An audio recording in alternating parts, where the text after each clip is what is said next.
Hello again. I'm Peter Bodo from Tennis Magazine and Tennis.com with Nick Bollettieri at the U.S. Open. Nick, Roger Federer played a very strong match against Marin Cilic. He's kind of been under the radar, and I know he's got somebody who you like an awful lot up next, potentially. What did you think of Roger's performance today? I thought it was excellent today. You remember, Cilic has been on a roll. The last month or so, he's starting to play well again. Big serve, big forehand. And I'm glad it went 4 sets. 4, right, Peter? 4 sets. And, you know, under the radar is good and is bad. But I believe right now, Federer's starting to feel very comfortable with himself. He's got a beautiful serve, and that gets him out of a lot of predicaments.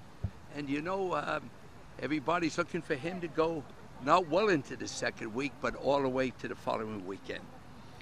Well, another guy with a big serve, Andy Roddick, had an interesting match last night. He played a very good match. First, probably the best match he's played in a long time against a young American who's nipping at his heels, who Roddick is also mentoring at the same time, Jack Sock. What did you think of Sock and his talent for the future? First of all, I'd like to compliment Andy Roddick.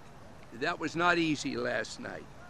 The young American, the little older American, notice I didn't say old American, little older American. Jack Sock, I am very impressed, Peter. In fact, his dad walked up to me today. He said, "Nick, may I speak with you a few minutes?" "Certainly." He said, "Did you see my son?" I said, "I sure did." "What do you think?" "First of all, Mr. Sock, don't take advice from everybody. He's right on track. He's only 18. Don't build up the hype too much. Maybe a little impatient, but you know what? That'll come over the next 12 to 18 months. I believe he's the real thing. I really do." And last night, Donald Young, man, he came through as well. But, you know, it's kind of nice to see the 22-year-old Donald Young and young Jack Sock. Very impressed last night. Good news for American tennis, right? Yes, it is. We have an interesting matchup tomorrow on center court. David Nalbandian and Rafael Nadal. Not too many guys can give Rafael Nadal a lot of trouble, but Nalbandian's one of them. Excellent hardcourt player. Stopped Federer from equaling McEnroe's greatest season ever when he beat him at the season-ending championships back in, 2005, I think it was. Anyway, Nalbandian Nadal tomorrow. What do you think? You know, the last few months, Nalbandian has not been in the limelight winning a lot of matches.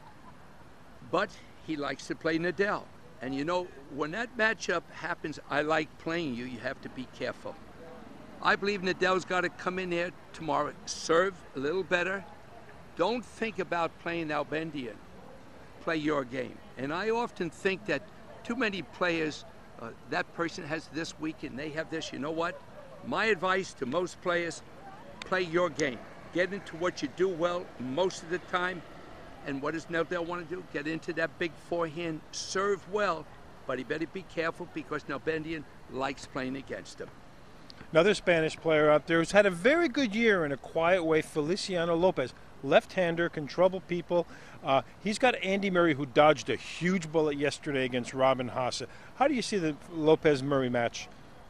The return to serve of Andy Murray will be the difference of that match. Big lefty, Lopez, big lefty serve, and then he hits that big forehand. Andy Murray is one of the very best returners in the game. That will be the key to the match. If he returns serve well, I believe the match will go his way. And lastly, a girl you've worked with an awful lot who's had some bad luck and some bad injuries over the past couple of years, but is really coming on strong again. Sabine Lisicki against Vera Zvonareva. A very, very hard-working girl, very bad luck, made a couple Grand Slam finals last year, but couldn't close a deal.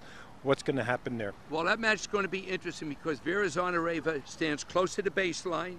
She hits the ball up on the rise. She's in good shape. She moves brilliantly. She hits the ball quite flat. She's not afraid to come in. Got a good serve. Not a great, but not a poor serve. I worked with Sabine this morning. Missed a few shots. Sabine, what are you doing? She said, well, I said, let me tell you what Andre Agassi said. You try to make everything perfect, Sabine. Don't do that. There's just one person perfect, and that's the man up above. Agassi said it better than any other person. Don't be a perfectionist. And Sabine sometimes tried to be a perfectionist. If Sabine's serve is on, she has a big chance if she can control her emotion.